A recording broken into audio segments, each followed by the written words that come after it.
할렐루야. 오늘도 주님 앞으로 나오신 여러분들을 환영하며 축복합니다. 저희 함께 기도하심으로 예배로 나아가겠습니다. 사랑과 은혜가 풍성하신 하나님, 오늘도 우리가 주님을 의지하며 나아갑니다. 주님만을 사랑하며 나아가기로 우리는 결단합니다. 하나님, 주님의 말씀대로, 주님의 뜻대로 오늘 하루도 행할 수 있도록 주님 인도하여 주시고, 그렇게 하여서 우리의 모든 삶이 또 우리의 행동과 또 우리의 모든 말이 주님 앞에 기쁨이 되고 순전함이 될 수 있도록 주님 오늘도 함께하여 주시옵소서. 그렇게 인도하실 줄 믿습니다. 감사드리며 예수 그리스도의 이름으로 기도드립니다. 아멘.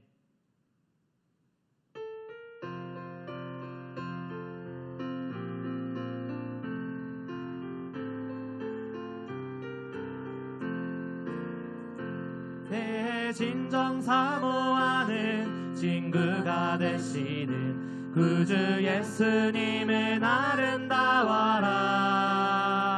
산 밑에 백합하여 빛나는 새벽별, 주님 영원할 길 아주 없도다. 내 맘이 아플 적에 큰 위로 되시며 나 외로울 때 좋은 친구라. 주는 저 산 밑에 백합 빛나는 새벽별, 이 땅 위에 비길 것이 없도다. 내 맘의 모든 염려 이 세상 고락도 주님 항상 같이 하여 주시고, 시험을 당할 때에 악마에게 교를 즉시 물리치사 나를 지키네. 온 세상 날 버려도 주 예수 안 버려 끝까지 나를 돌아보시리. 주는 저 산 밑에 백합 빛나는 새벽별, 이 땅 위에 비길 것이 없도다.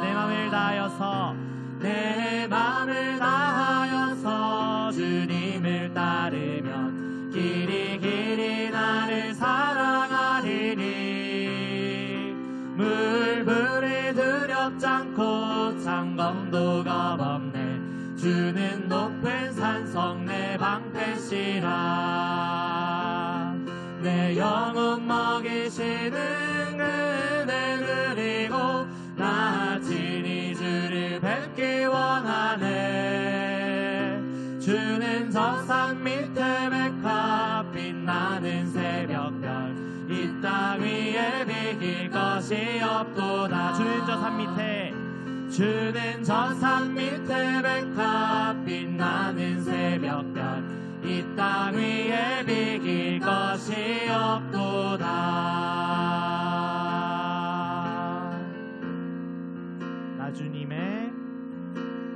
나 주님의 기쁨 내기 원하네.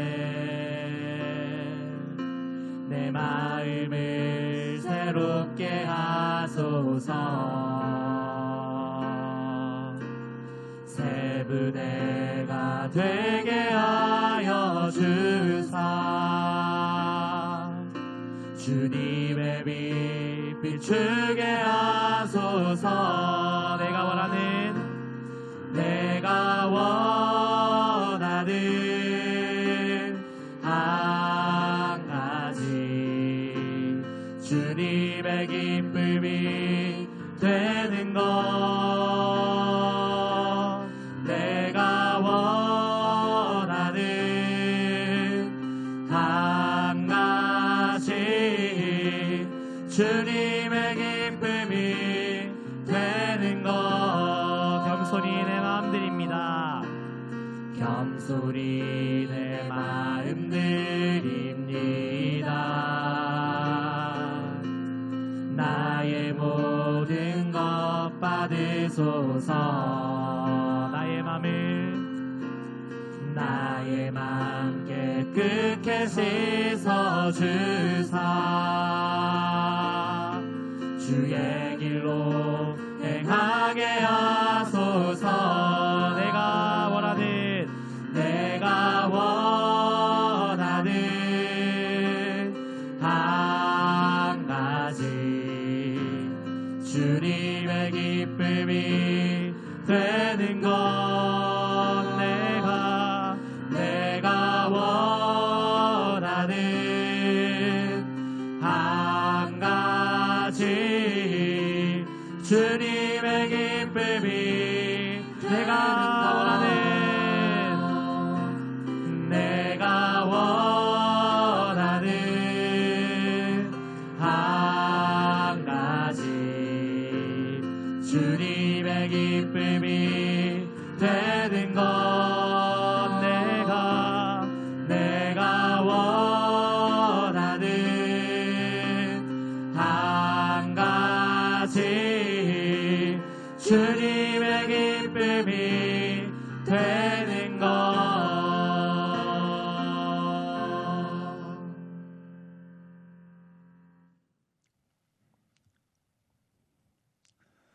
할렐루야. 우리 하나님의 은혜와 평강이 우리 성도님들 삶 가운데 날마다 가득하시기를 주님의 이름으로 축원합니다. 어제 말씀 가운데 보면은 한 부자 청년이 예수님을 찾아왔습니다. 그리고 그가 의기양양하게 내가 이렇게 선을 행했습니다. 그리고 더 물어서 예수님께 그가 이렇게 질문합니다.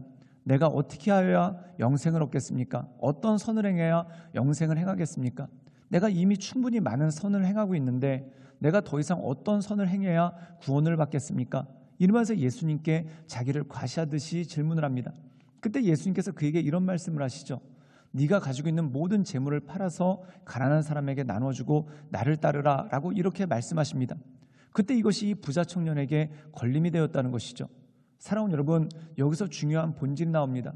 그 이유는 뭐냐면 선을 행하는 사람이 구원받는 게 아니라 예수님을 따르는 사람이 구원을 받는다는 것입니다. 그가 선을 행할 수 있는 근거는 무엇입니까? 재물이 많기 때문에 선을 행할 수 있었다라고 생각을 하는 것입니다. 어떻게 보면 그는 재물을 의지해서 선을 행하고 또한 재물이 그의 인생의 모든 것의 초점이고 본질이 됐다는 것이죠. 물론 그가 가지고 있는 재물을 통해서 선을 행하는 것은 귀한 일이고 참 바람직한 일입니다. 그런데 더 중요한 건 뭐냐면은 재물이 아니라 하나님이 내 삶에 계시기 때문에 재물을 사용하는 것, 이것은 큰 차이가 있다는 것이죠. 그러므로 사랑하는 여러분, 우리가 이 세상 살아갈 때 진정으로 중요한 것은 무엇입니까? 하나님 바라보며 하나님의 인도하신 가운데 나가는 것, 이것이 너무나 중요한 것이고 또한 주님께서 진정으로 원하시는 우리의 삶의 모습이고 또한 우리가 온전함으로 하나님을 따라갈 때 우리 삶 가운데 온전한 질서가 잡히게 된다는 것이죠.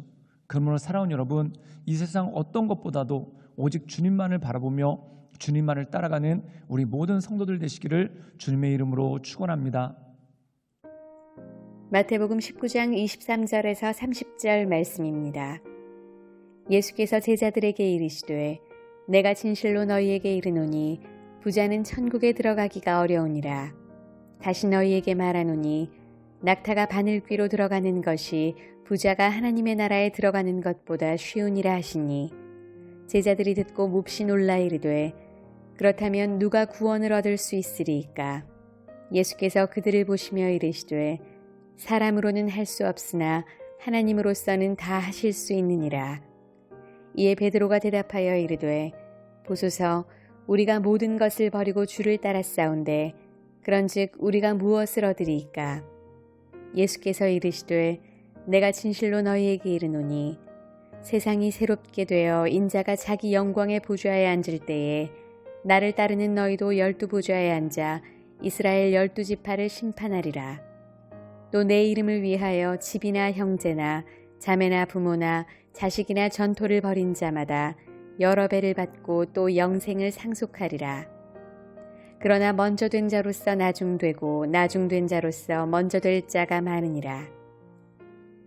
부자 청년이 내가 어떻게 하면 어떤 선을 행해야 내가 영생을 얻겠습니까? 그때 예수님께서 그에게 이런 선 또한 이런 율법 또한 구약에 또는 십계명에 기록되어 있는 이런저런 율법에 대해서 말씀하십니다. 그때 그가 자신 있게 이야기했죠. 내가 모든 것을 다 지키고 있습니다. 그때 예수님께서 너의 재물을 가난한 사람들에게 나누어주고 나를 따르라. 여기서 핵심은 뭐냐면 예수님을 따르라는 것입니다. 그런데 그가 예수님을 따르는 대신에 자기의 물질을 붙잡는 그 모습이 그 가운데 있는 것을 보게 됩니다. 그때 예수님께서 이 모습을 보시고 이렇게 말씀하십니다. 부자가 하나님 나라에 들어가는 것이 낙타가 바늘길을 통과하는 것보다 어렵다라는 그러한 말씀을 하십니다. 그렇다면 이 말씀의 의미는 뭘까요? 단순하게 물질이 많은 사람, 부자인 사람들은 천국에 들어갈 수 없다라는 그 말씀이겠습니까? 그것은 절대 아닙니다. 그렇다면 예수님께서 말씀하신 의미는 뭐냐면 예수님을 따르는 것보다 물질을 더 소중하게 여기는 사람, 또한 예수님보다 물질을 더 가치를 두고 그 물질의 의미를 두는 사람은 하나님 나라에 적합하지 않다라는 말씀이 이 말씀 가운데 있다라는 것이죠. 사랑하는 여러분, 물질은 참 큰 것입니다. 또한 물질은 참 중요한 것입니다. 그런데 그것이 하나님보다 우선되면은 안 된다는 것이죠. 즉 물질은 하나님께서 우리에게 쓸 수 있도록 도움을 주신 하나의 도구입니다. 그런데 도구가 본질이 되면 어떻게 되겠습니까? 예를 들어서 이런 것입니다. 가족을 구성하는 것이 무엇입니까? 가족을 구성하는 본질은 사랑입니다. 사랑이 있어야지만 가족이 하나 될 수 있고 또한 가족이 함께 할 수 있는 것이죠. 그런데 어떤 사람이 와서 물질이 있어야 가족도 되는 거지, 이렇게 얘기를 한다고 해보십시오. 살 수 있는 집도 있어야 가족이고 먹을 수 있는 양식도 있어야 가족이고 또한 자녀를 양육할 수 있는 돈도 있어야 가족이지, 돈이 없으면 어떻게 가족이 될 수 있겠는가? 사랑하는 여러분, 돈이라는 것은 가족을 부양하는데 또한 가족을 양육하는데 참 중요한 것이 물론 맞습니다. 그러나 돈이 가족의 본질이 될 수는 없는 것이죠. 즉 가족을 지탱시켜주는 가장 큰 요소가 무엇입니까? 바로 그 안에 있는 사랑 아니겠습니까? 사랑하는 여러분, 오늘 말씀이 그것과 똑같다라는 것입니다. 우리가 이 세상 살아갈 때 물질은 참 중요한 것입니다. 또한 참 소중한 것이죠. 그런데 그것이 본질이 될 수는 없다라는 것입니다. 즉 우리 삶의 본질이 하나님을 따르고 또한 하나님께서 기뻐하시는 삶을 살아가는 것, 이것이 본질이 된다라는 것이죠. 사랑하는 여러분, 그 부자 청년이 떠난 것을 보면서 사람들이 이렇게 이야기를 했습니다. 저렇게 대단한 사람도, 저렇게 선을 많이 행하는 사람도 천국에 합당하지 않는다고 하는데 그럼 누가 갈 수 있습니까? 그때 예수님께서 이렇게 말씀하십니다. 우리 함께 마태복음 19장 26절의 말씀을 읽어볼까요? 제가 읽도록 하겠습니다. 예수께서 그들을 보시며 이르시되 사람으로는 할 수 없으나 하나님으로서는 다 하실 수 있느니라. 이 말씀의 의미는 무엇입니까? 사람의 의지 가지고 안 된다는 거예요. 그렇다면 무엇으로 되는가? 하나님께서 우리를 이끌어 주실 때, 하나님께서 우리를 인도해 주실 때 물질을 의지하기보다 하나님을 바라보며 하나님의 이끄신 가운데 나갈 수 있는 능력이 우리 삶 가운데 주어진다라는 것이죠. 사랑하는 여러분, 물질 참 중요한 것입니다. 그러나 더 중요한 것은 하나님께서 우리를 이끌어 주시는 것입니다. 또한 하나님의 도우심 없이는 아무 의미가 없어질 때가 참 많습니다. 사랑하는 여러분, 물질이 많아서 가족들이 다 화목하면 얼마나 좋겠습니까? 그런데 어떤 경우에는 많은 물질로 인해서 가족들 간에 분쟁이 들어있을 수도 있습니다. 그럼 물질은 나쁜 것이니까 다 버려야 된다, 물질이 없어야지만 온전한 가정이 된다, 그것도 아닙니다. 물질이 없는데 가족들끼리 사랑이 없다, 그러면 결국 그 가족은 무너지지 않겠습니까? 즉 물질이 있고 없고가 본질이 아니라 그 가정의 사랑이 있고 없고가 본질이라는 것입니다. 우리 삶에도 마찬가지입니다. 우리 삶 가운데 물질이 있고 없고가 본질이 아니라 내가 하나님을 바라보고 하나님을 온전히 따르고 있는가, 이것이 바로 본질이라는 것이죠. 그때 제자들이 굉장히 당당하게 이렇게 얘기합니다. 저 부자 청년은 버리지 못하고 예수님을 따르지 못했지만, 물질을 버리지 못해서 예수님을 따르지 못했지만 우리는 다 버리고 예수님을 따랐습니다. 그럼 우리에게 뭘 주시겠습니까? 우리가 저 청년보다 더 대단하지 않습니까? 라고 스스로를 자랑스럽게 얘기하는 그 제자들의 모습이 나옵니다. 그때 예수님께서 이런 말씀을 하시죠. 마태복음 19장 30절의 말씀을 읽도록 하겠습니다. 그러나 먼저 된 자로서 나중되고 나중된 자로서 먼저 될 자가 많으니라. 이 말씀의 의미는 무엇입니까? 우리가 어제 읽었던 말씀, 어린아이 같지 아니하면 천국에 합당하지 않다라는 말씀과 맥을 같이 하는 것입니다. 사랑하는 여러분, 어린아이와 같다는 것은 무엇입니까? 전적으로 하나님만을 의지하고 또한 전적으로 하나님만 바라보는 신앙이라는 것이죠. 오늘 말씀 가운데 보면은 결국 제자들도 우리가 다 모든 것을 버리고 따랐으니 우리가 무엇을 얻겠습니까? 그들은 얻는 것에 관심이 있습니다. 마치 모든 것을 버리고 예수님을 따른 것을 일종의 투자처럼 생각한다는 거죠. 결국 그들이 생각하는 건 역시 이 부자 청년과 크게 다르지 않다라는 거예요. 그럼 예수님께서 말씀하시는 본질의 의미는 무엇입니까? 먼저 된 자가 나중되고 나중된 자가 먼저 된다. 그 의미는 무엇입니까? 언제 왔던 순서가 중요한 것이 아니라 지금 현재 하나님만을 바라보며 하나님만을 신실한 마음으로 따르는 자, 그들에게 복이 있고 그들에게 능력이 있다는 것이죠. 그러므로 사랑하는 여러분, 그 주님 바라보며 그 하나님 의지하며 하나님의 인도하신 가운데 날마다 승리하며 나가시는 우리 모든 성도님들 되시기를 주님의 이름으로 축원합니다. 함께 기도하시겠습니다. 사랑이 많으신 주님, 우리가 이 세상 살아가는 동안 오직 주님만을 바라보며 주님만을 섬기며 하나님의 은혜 가운데 그 인도하신 가운데 나가기를 원합니다.